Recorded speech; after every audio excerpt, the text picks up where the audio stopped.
খুতবা আর শুনি না, আসি সবার শেষে, তাই সবার সালাম ফিরাতে দেরি, বের হতে দেরি। জুম্মার ফরজ নামাজ ছিল 4 রাকাত, আল্লাহ সংক্ষিপ্ত করে 2 রাকাত খুতবার ভিতরে ঢুকিয়ে দিলেন। এটা হলো মুসলমানদের সাপ্তাহিক ক্লাস। বয়স এখন 50-60 পর্যন্ত মাদ্রাসায় গিয়ে ইসলাম শেখার সুযোগ আছে না। এই সাপ্তাহিক জুম্মার খুতবা শুনে শুনে তারা ইসলামের মৌলিক বিষয়গুলো জানবে। ভাইরা আমার খুব ভালো করে শোনেন, জুম্মার ফরজ নামাজ এখন আমরা 2 রাকাত পড়ি। এখন জুম্মা মানে মুসল্লি বেশি হয় না, কম হয়? বেশি হয়। বলেন বেশি হয়। এখন ইমাম সাহেব যদি চিন্তা করে 2 রাকাত পড়বো না, 4 রাকাত পড়বো, রুকু বেশি হবে, তেলাওয়াত বেশি হবে, সিজদা বেশি হবে, বলেন তো নামাজ কি হবে? না, সওয়াব বেশি হবে। এই চিন্তা করে যদি 3 রাকাত 4 রাকাত পড়ে, আপনারা কেউ কি মেনে নেবেন? না। 3 রাকাত পড়লো মানবো না, 4 রাকাত পড়লো মানবো না, 2 রাকাতের বেশি মানি না, কম মানি না, কারণ নজর করেছে কয় রাকাত? 2 রাকাত। স্পষ্ট? ক্লিয়ার? রমজান মাসে রোজা রেখেছেন, প্রচন্ড ক্ষুধার যন্ত্রণায় পেটটা পিঠের সাথে লেগে গেছে, পানির পিপাসায় বুকটা ফেটে যাওয়ার উপক্রম হয়ে গেছে। এখন আপনি জানলা দরজা বন্ধ করে কি ঠান্ডা পানি ফ্রিজ থেকে বের করে খাবেন? না। ইফতারের পূর্ব মুহূর্তে খাবেন, ইফতারের আগে খাবেন না, ইফতারের সময় না হওয়া পর্যন্ত খাবেন না, কারণ আমার রাসূল খায় না। হজ করতে যাবেন কোথায়? মক্কায়। কারণ হজের সব কর্মসূচি মক্কায়, মদিনাতে হজের কোনো কর্মসূচি নাই। তাহলে হাজী সাহেবরা মদিনায় কেন যায়? রাসূলের মহব্বতে তারা মদিনায় যায়। ঠিক, কারণ রাসূল মদিনায় ঘুমিয়েছে, রাসূলের মহব্বতে রাসূলের উম্মতেরা সেখানে চলে যায়। ঠিক, কিন্তু হজের সব কর্মসূচি মক্কায়।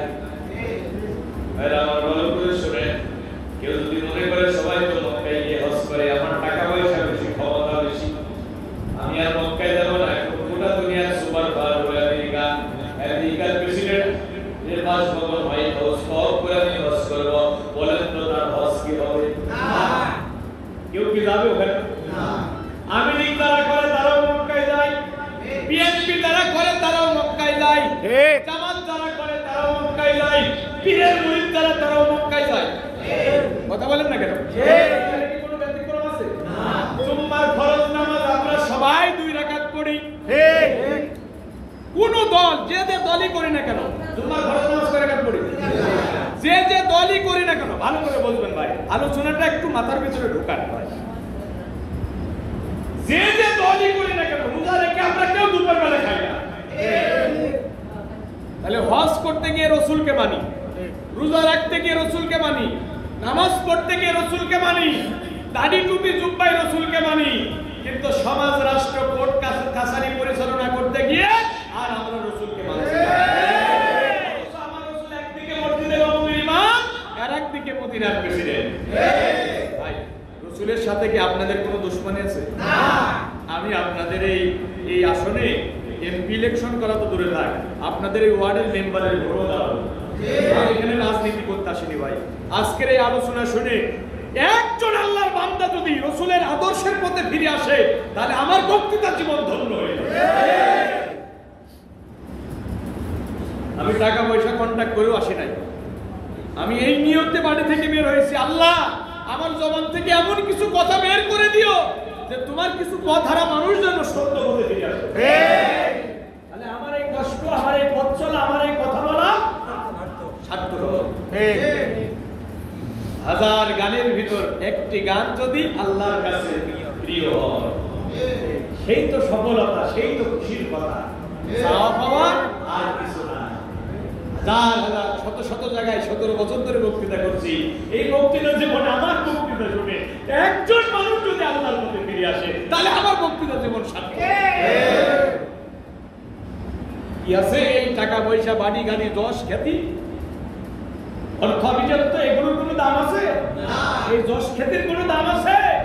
দুনিয়াতে আপনার এত যশ, এত খ্যাতি, এত সুনাম সুখ্যাতি, হাসরের ময়দানে যদি আপনি লাঞ্ছিত অপমানিত হয়ে যান, আপনার মতো দুর্ভাগা আকাশের নিচে জমিনের উপর আর কেউ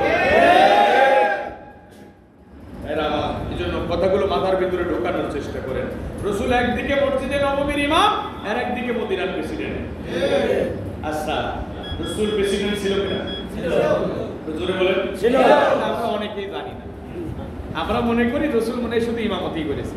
এইজন্য আমাদেরকেও বলে হুজুরা তোমরা মিলাদ পড়বা, খিচুড়ি খাবা, ইমামতি করবা, ওয়াজ নসিহত করে বাড়াবা, ছেলে মেয়ের বিয়ে পড়াবা, বাপ মারা গেছে কুলখানি অনুষ্ঠান করবা, তোমরা আবার এসব চেয়ারম্যান মেম্বার হবা কেন গো? ঠিক। অনেকে বলে না? বলে। অথচ আল্লাহর নবী রাষ্ট্র ক্ষমতা পাওয়ার জন্য আল্লাহর কাছে দোয়া করেছেন। কোরআন খুলে দেখেন, আমি বানিয়ে বানিয়ে বলতে অভ্যস্ত নয়, যদিও আমার জ্ঞান পরিমা একেবারেই নাই। আল্লাহ কিছু জ্ঞান দিয়েছেন, তবে সেখান থেকে চেষ্টা করি দলিল ভিত্তিক কথা বলার জন্য। আল্লাহ নবীকে হত্যা করার জন্য যখন তার বাড়িটা ঘেরাও করা হলো, আপনারা বলেন তো রাসূলের মতো ভালো মানুষ কিয়ামত পর্যন্ত পৃথিবীর মঞ্চে কি আর একটা আসবে? না। আল্লাহ রাসূলকে হত্যা করার জন্য মন্ত্রী পরিষদের মিটিংয়ে বৈঠক করে তারা সিদ্ধান্ত নিয়েছে। কুরআনের ভিতরে এই ঘটনা আছে না? আছে। সূরা আনফাল 30 নম্বর আয়াত, ওয়া ইয ইয়ামকুরু বিকাল্লাযীনা কাফারু লিয়ুসবিতুকা আও ইয়াকতুলুকা আও ইউখরিজুকা ওয়া ইয়ামকুরুনা ওয়া ইয়ামকুরুল্লাহ আল্লাহু খায়রুল মাকিরিন। স্মরণ করো এই সময়ের কথা।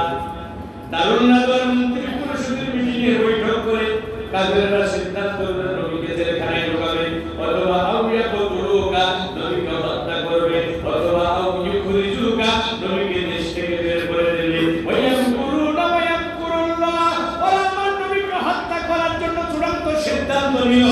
আগে আল্লাহ আমার নবীকে মদিনার প্রেসিডেন্ট বানানোর পরিকল্পনা গ্রহণ করলেন। আল্লাহ নবীকে যে কারণে ওরা হত্যা করার জন্য দারুন নাদর মন্ত্রী পরিষদের মিটিংয়ে ষড়যন্ত্র করে সিদ্ধান্ত নিয়েছে, একই কারণে বাংলাদেশী ইসলামী আন্দোলনের নেতাদেরকে শহীদ করা হবে। একই সূত্রে কথা। আল্লাহ বলছে ওরা আমার রাসূলকে হত্যা করার ষড়যন্ত্র করলো, আমিও কৌশল গ্রহণ করলাম। ঠিক। সুবহানাল্লাহ বলবেন না? আল্লাহর দ্বীনের পথের মানুষদেরকে ধরে ধরে মারবেন, জেলখানায় ঢোকাবেন, ঘর ছাড়া করবেন, বাড়ি ছাড়া করবেন। আল্লাহ বুঝি বুড়া হয়ে গেছে? না। আল্লাহর চোখ নাই? আছে। আল্লাহ দেখছেন। আল্লাহ বলছে আমি সব দেখি, আমিও কৌশল গ্রহণ করছি। কি কৌশল? নুরিদু আন নাকুন্না আলাল্লাযীনা নাস্তুদিফু ফিল আরদ, যাদেরকে এতদিন ঘর ছাড়া করা হয়েছে, বাড়ি ছাড়া করা হয়েছে, কথা বলার সুযোগটুকু দেওয়া হয় নাই, মিথ্যা মামলা দিয়ে বছরের পর বছর জেলখানায় বন্দী করে রাখা, রিমান্ডে নিয়ে হাতের নখ উপড়ে ফেলা হয়েছে, বুলডোজার দিয়ে যাদের ঘর বাড়িগুলো ভেঙে মাটির সাথে গুলিয়ে দেওয়া হয়েছে, তাদের নেতৃবৃন্দকে ফাঁসির মঞ্চে ঝুলিয়ে অন্যায়ভাবে হত্যা করা হয়েছে। আমি আল্লাহ সিদ্ধান্ত নিলাম যে ওই দুর্বল দলটাকে আমি অনুগ্রহ করব।